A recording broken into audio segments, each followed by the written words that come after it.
Kalau dia 3 mata uang secara bersamaan, misalnya tiga mata uang kita lempar ke atas, terus nanti pas turun ke bawah, apa yang terjadi gitu ya. Nah, kemungkinan yang terjadi itu adalah tiga-tiganya itu gambar gitu, yang muncul itu tuh gambar, atau tiga-tiganya itu angka. Nah, atau mata uang satu angka, yang duanya lagi gambar, atau mata uang satu dan mata uang dua gambar, yang satu lagi angka. Nah gitu-gitu, atau yang duanya angka, satunya gambar gitu. Jadi semuanya itu kalau dihitung menjadi 8. Nah, cara mudahnya itu adalah gampang aja, tinggal dipangkatkan gitu ya. Nah, kalau tadi yang pertama kan dua mata uang, jadi tinggal 2 pangkat 2, 4. Nah, jadi sampelnya ada 4 gitu. Nah, kalau yang 3 mata uang, 3 pangkat kalau 3 mata uang kan 2 sisi, 2 pangkat 3 karena 3 mata uang. Jadi 2 kali 2 4, 4 kali 2 8 gitu. Jadi gitu, itu cara mudahnya. Gimana Mbak dan Mas? Boleh dipahami? Yang lain gimana? Mbak Endang? Oh, belum, tunggu. Ada yang ngetik.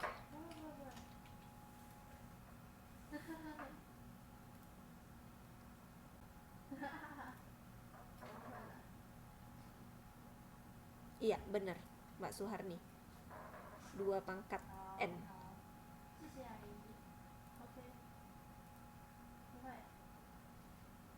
Nah, ini ada contoh nih. Pelemparan 2 dadu bersamaan katanya gitu ya. Jadi dalam pelemparan 2 buah dadu secara bersama-sama, kita akan menjumpai 36 peristiwa yang mungkin terjadi. Nah, kenapa dia ruang sampelnya ada 36? Karena dia 6 pangkat 6 berapa? 6 pangkat berapa? 6 pangkat 2. 6 pangkat 2 berapa? 6 kali 6 36 gitu.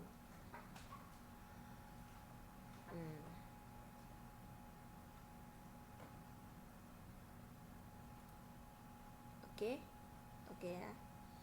Nah, kartu bridge, di sini juga ada kartu bridge katanya. Terdapat 52 kartu. Jadi satu set kartu bridge itu kan 52 kartunya. Nah, namun macam kartunya ada 4. Jadi setiap macam itu ada 13 kartu. Kenapa? Karena 52 kartu dibagi 4. Nah, itu hanya pembagian ya. Nah, kita sekarang coba masuk ke sub ruang sampel.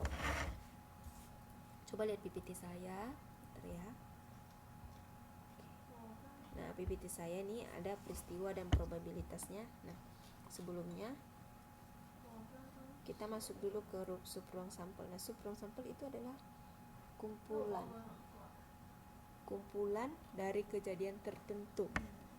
Sub ruang sampel yang tadi saya jelaskan, sub ruang sampel itu adalah kumpulan kejadian tertentu. Nah, contohnya nih dari pelemparan 2 mata uang secara bersamaan, peristiwa munculnya satu sisi gambar dan satu sisi angka ada 2. Oke, ya. Jadi jika ada 2 mata uang dilempar, maka sub ruang sampelnya itu adalah gambar, angka gambar. Sebentar ya Mbak Mas ya, ada ini, bentar.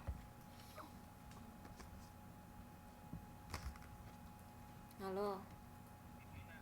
Hah? Aku di lab, kenapa?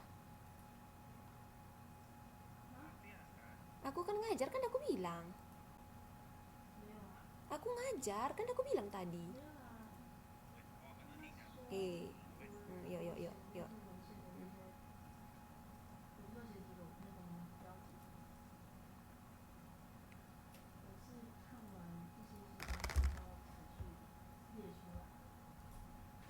Oke. Maaf tadi ada gangguan sebentar. Nah, di sini kembali lagi ke contoh yang tadi. Jadi jika ada 2 mata uang dilempar secara bersamaan, jadi munculnya peristiwa satu sisi gambar dan satu sisi angka itu ada 2. Kenapa? Coba kalau kita bayangin ya, kita lempar 2 mata uang ke atas itu secara bersamaan. Nah, pasti munculnya yang satu munculnya angka, yang satu munculnya gambar, itu pasti 2 kali. Kenapa? Uang satu munculnya gambar, uang satu munculnya angka, atau berbalik, uang satu munculnya angka, uang satunya lagi munculnya gambar, jadi 2 kali gitu. Halo Mas, gimana Mbak Kotia, masih kecil ya suara saya ya?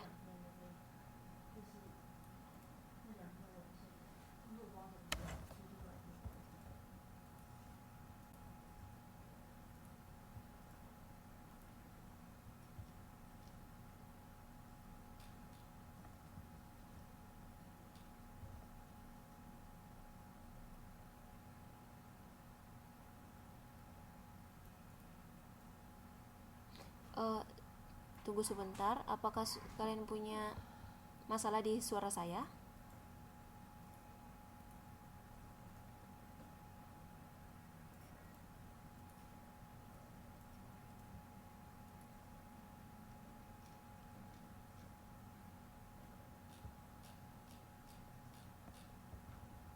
Ya, kita masih di PPT 5, yang slide 5, jadi belum saya ganti.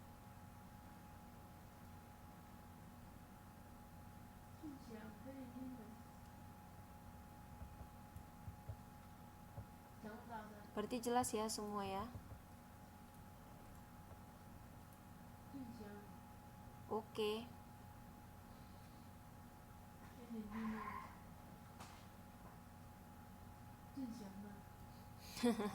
Suara Syahrini. Oke ya. Nah, di sini nih, coba lihat nih di PPT ini ada peristiwa dan probabilitas. Nah, di sini ada contohnya. Dalam pelemparan sebuah dadu ada 2 kemungkinan, yaitu munculnya angka genap atau angka ganjil. Nah, pokoknya di sini setelah kita lempar 2 buah dadu, itu kemungkinannya itu kalau nggak muncul angka genap, angka ganjil. Kenapa? Karena angka dadu itu kan angka 1 sampai 6. 1, 3, 5 itu ganjil, 2, 4, 6 itu genap. Jadi probabilitas kemungkinannya itu kalau nggak angka genap, angka ganjil gitu ya. Nah, yang kedua, probabilitas suatu peristiwa. Nah, itu ada rumusnya yang bakalan digunakan adalah sub ruang sampel per ruang sampel. Oke? Atau N per M gitu. N itu adalah sub ruang sampel dan M itu ruang sampel. Nah, kembali lagi ke buku catatan, ke buku tulisnya. Coba lihat itu pendekatan frekuensi relatif atau empiris ruang sampel dan sub ruang sampel di halaman 4.7 dulu, Mbak. Di 4.7 dulu.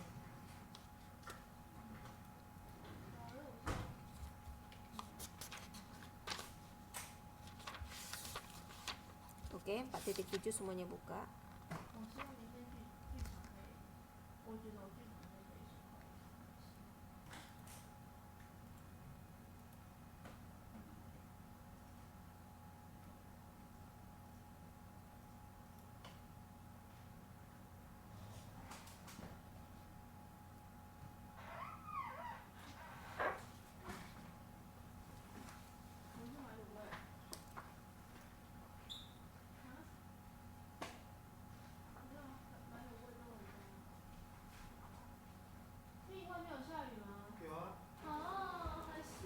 Sebentar ya Mbak ya. Ini ada kesalahan teknis nih. Ntar.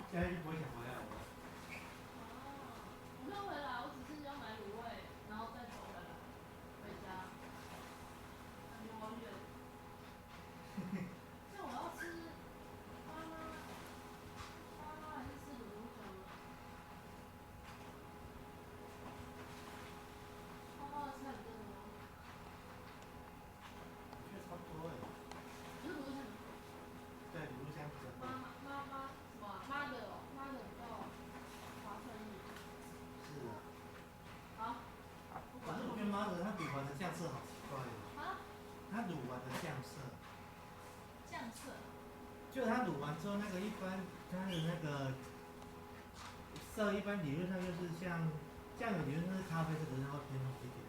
哦，就是它的没那么咸。不知道。哎，没有雨，没有雨。啊，你这少，这少。你站到了。好，我赶快出去。有。那台是什么啊？啊？那台？哪一台？刚关掉那台遥控器吗？对啊，Amber 的。明天再来。我走了。我压伞。Oke, eh, 拜拜。bye bye. 拜屁。Ya, yang overtime Mbak Ira juga. Maksudnya overtime apa lembur gitu ya, Mbak ya, Mbak Suharni ya? Oke, nggak apa-apa. Yang lembur yang apa? Saya juga nggak mau strict banget ya, kalau baru pulang kerja nggak apa-apa langsung nyambung ke sini. Kita ini kok karena juga kan ini direkam, nanti mereka bisa dengar juga untuk yang kedua kalinya.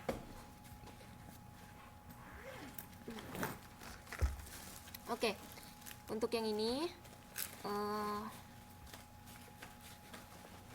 probabilitasnya itu tadi kan kita sampai di P A, rumusnya N per M. Mbak Kusno, kenapa Mbak? Kok minta maaf?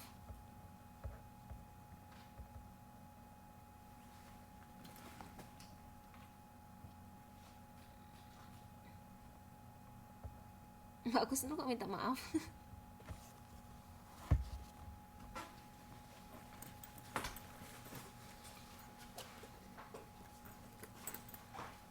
Bye-bye. Oke, nggak apa-apa. Tinggal langsung lanjut aja. Ya, nah di sini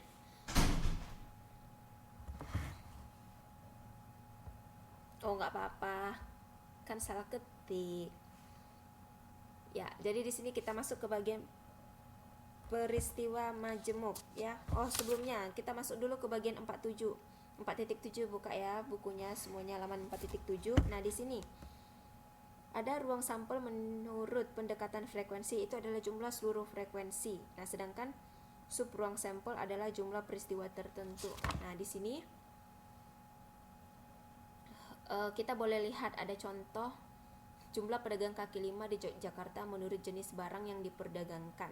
Nah, di sini ada makanan 1000 jumlahnya, minuman 500, buah-buahan 400, kerajinan 2000 dan pakaian 1100. Jadi jumlahnya itu ada 5000.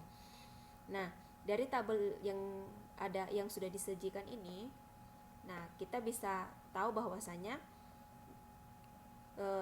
ruang sampelnya itu terdiri dari 5000 pedagang kaki lima. Tapi 5000 pedagang kaki lima ini terdiri dari 5 sub ruang. Nah, sekali lagi saya ulangi, dari tabel yang disediakan ini terdapat 5000 pedagang kaki lima. Nah, 5000 pedagang kaki lima ini terdiri dari 5 sub ruang. Nah, sub ruang apa? Sub ruang sampel. Nah, apa sub ruang sampelnya? Sub ruang sampelnya itu adalah makanan, minuman, buah-buahan, kerajinan dan pakaian gitu. Nah, jadi kalau ditanya berapa sub ruang sampel pedagang kerajinan, siapa yang bisa jawab?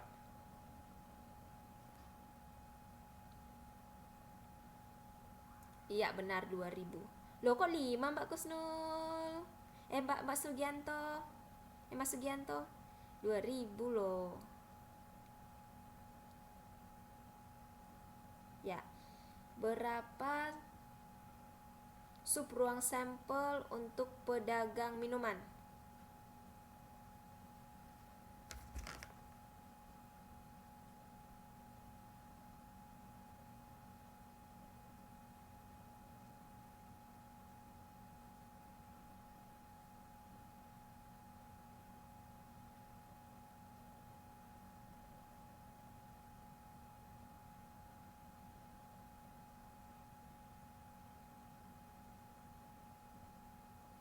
Ya, benar 500. Oke. Ini masih mudah ya. Nah, kita coba masuk ke bagian probabilitas. suatu peristiwa. Nah, di PPT saya kan probabilitas peristiwa majemuk tuh. Nah, probabilitas peristiwa majemuk itu nanti setelah yang saya lanjutkan ini. Jadi sekarang fokus dulu sama suara saya ya. Nah, di sini probabilitas peristiwa dan probabilitas suatu peristiwa itu ada yang pertama pengertian peristiwa yang yaitu ruang sampel. Nah, ruang sampel ini adalah kumpulan kejadian yang bersifat universal atau umum. Nah, jadi ruang sampel ini dibagi menjadi beberapa subruang, yaitu subruang sampel yang mempunyai unsur yang memiliki sifat tertentu. Disebut sebagai contohnya ini seperti ini nih. A. 2 buah mata uang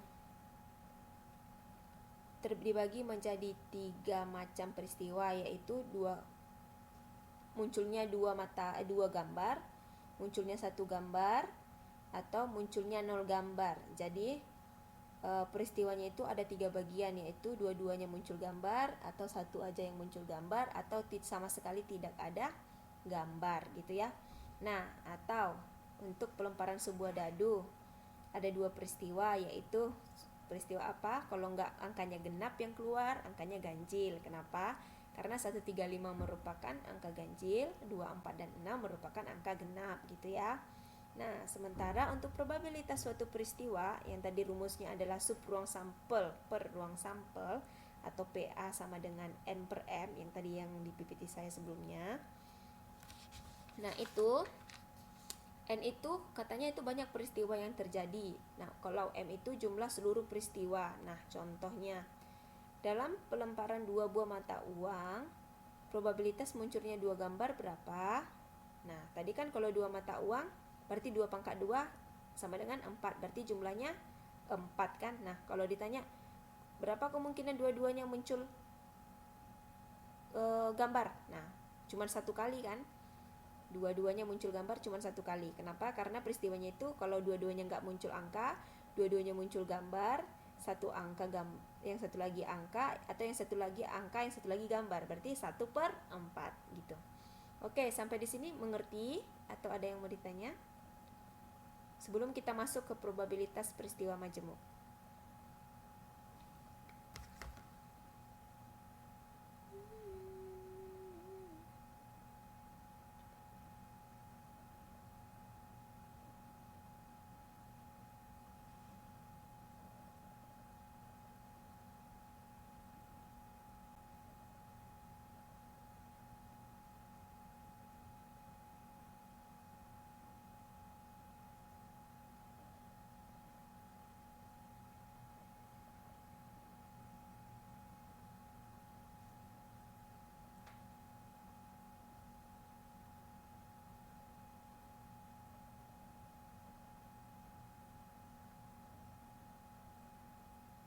Oke, ini ada pertanyaan.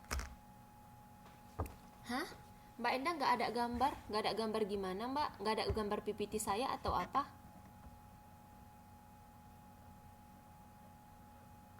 Mbak Endang, itu maksudnya nggak ada gambar gimana ya?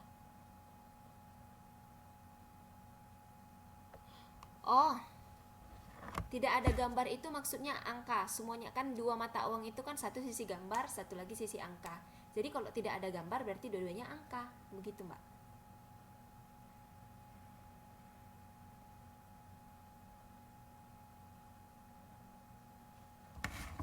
Oke, Mbak Endang, atau masih belum paham juga? Nah, ini ada, tunggu ya, 1/4, Mbak Suharni 1/4. Yang tadi Bu, kenapa bisa?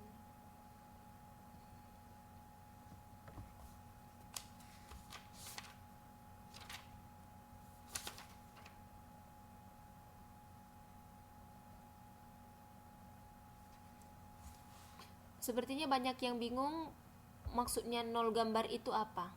Maksudnya 0 gambar itu adalah dua-dua yang muncul itu angka, gak ada gambar, sama sekali tidak ada muncul gambar, dua-duanya angka gitu.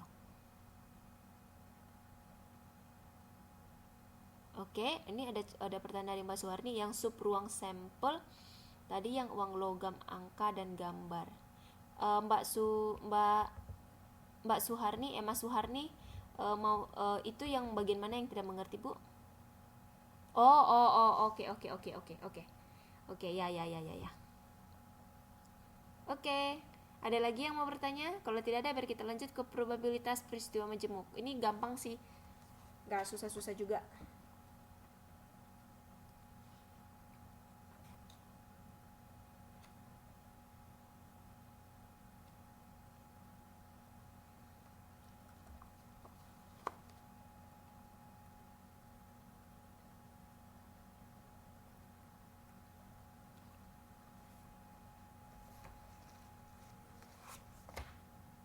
Oke, kita lanjut ya ke probabilitas peristiwa majemuk. Nah, di sini ada beberapa asas-asas menghitung probabilitas. Yang pertama adalah peristiwa yang saling meniadakan atau saling asing atau mutually exclusive.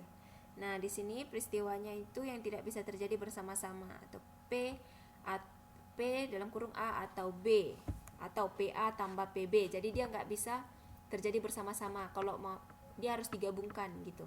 Nah, atau PA gabungan dari B. Nah, digabung gitu ya. PA tambah PB juga gitu.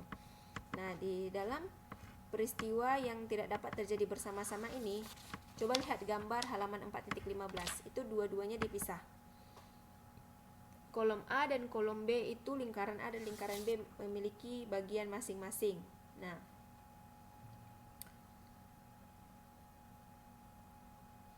coba yang untuk bagian keduanya, peristiwa tidak saling meniadakan. Suatu peristiwa satu dapat terjadi bersama dengan peristiwa yang lain gitu. Jadi A gabungan B, U itu gabungan ya bacanya, A gabungan B, dan peristiwa A tambah peristiwa B, kemudian dikurangi dengan peristiwa A digabung dengan B. Nah, ada contoh nih berlebih ini ya. Pelemparan di halaman 4.16. Pelemparan sebuah mata uang. Nah, P-nya itu pelemparan, G itu gambar atau A itu angka. Nah, sebuah mata uang, berarti cuma satu mata uang. Nah, peristiwanya kan ada dua, gambar dan angka, makanya ini 2. Nah, peristiwa gambar berapa? Kemungkinan terjadi 1 kali. Nah, jumlah seluruh peristiwa berapa? 2, berarti 1/2. Nah, untuk angka juga demikian, 1/2 juga. Jadi kalau digabung sama dengan 1. Nah, jika pelemparan sebuah dadu, kalau dadu kan tadi kan kemungkinannya kan kalau nggak angka genap, angka yang ganjil kan gitu. Oke, untuk angka yang genap sama setengah juga, untuk angka yang ganjil sama setengah juga, berarti setengah sama tambah setengah berarti 1 gitu ya. Nah, untuk peristiwa yang lebih dari 2, misalnya 3, sama caranya sama, nggak perlu nggak perlu bingung, itu tetap ya caranya sama. Oke, coba lihat diagram Venn. Ini ada diagram Venn dari 3 nih, ada A, peristiwa B, dan peristiwa C. Nah, kalau yang ada 3 peristiwa seperti ini disebut dia saling meniadakan. Oke, saling meniadakan, makanya ditulis dengan probabilitas ataupun peristiwa A atau B atau C, PA tambah PB tambah PC. Nah, atau ditulis PA gabungan B gabungan C gitu ya. Nah, di sini peristiwa A adalah sisi dadu 2. Sisi dadu 2. Nah, PA sama dengan 1/6. Kenapa 1/6? Siapa yang bisa jawab kenapa 1/6? Ini sama dengan peristiwa B, sisi dadu 4 juga 1/6. Peristiwa C, sisi dadu 6 juga 1/6. Kenapa 1/6? Siapa yang bisa jawab? Itu untuk yang 2, 4, 6. Semua jawabannya 1/6. Ya, kenapa 1? Oke, untuk yang angka 6-nya jawabannya sudah benar karena memiliki 6 sisi yang berbeda. Nah, kenapa dia 1? Kenapa, pertanyaan saya, kenapa dia jadi 1/6?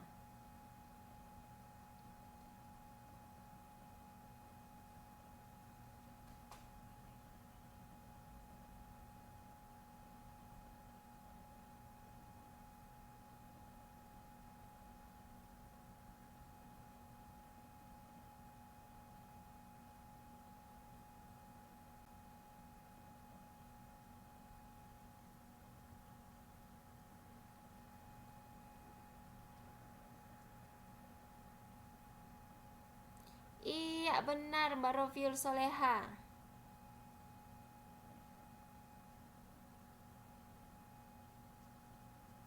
Benar sekali, karena sebuah dadu ada 6 sisi dan sebuah dadu hanya punya angka 2, 1. Iya. Itu cara-cara penyampaian yang paling simpel. Oke ya. Nah, coba saya bertanya. Kalau saya tambahkan lagi peristiwa D, sisi dadu 3, berapa jumlahnya?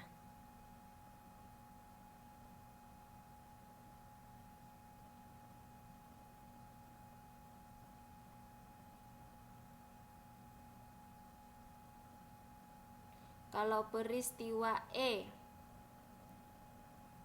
sisi dadu 5, berapa jumlahnya?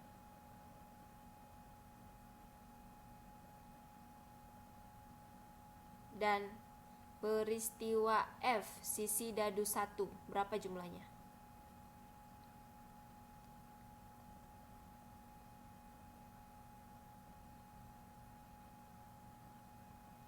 Oke, jawabannya benar ya, 1/6 semuanya benar. Nah, makanya coba lihat di bawah itu ada P genap dan P ganjil.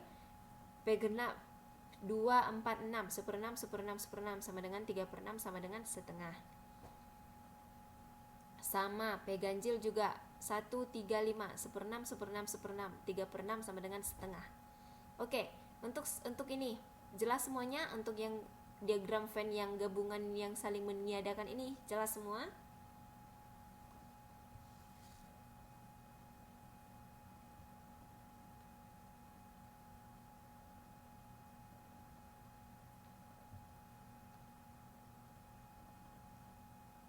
Ada yang mau bertanya? Saya beri waktu 1 menit.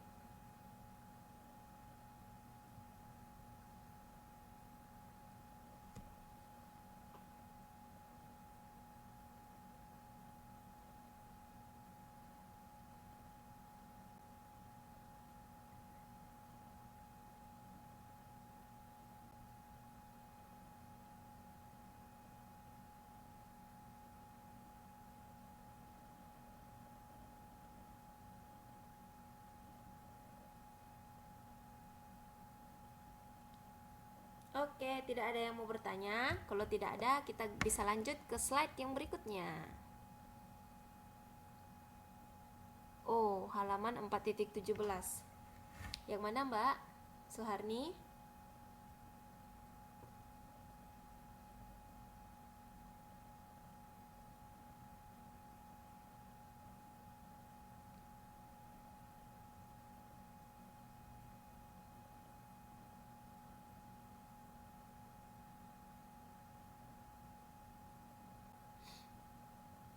Kenapa kartu bridge? Oh, kartu bridge.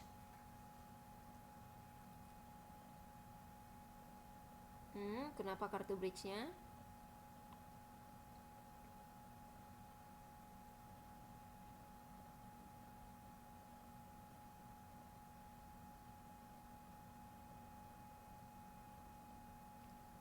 Kartu yang bernilai 10.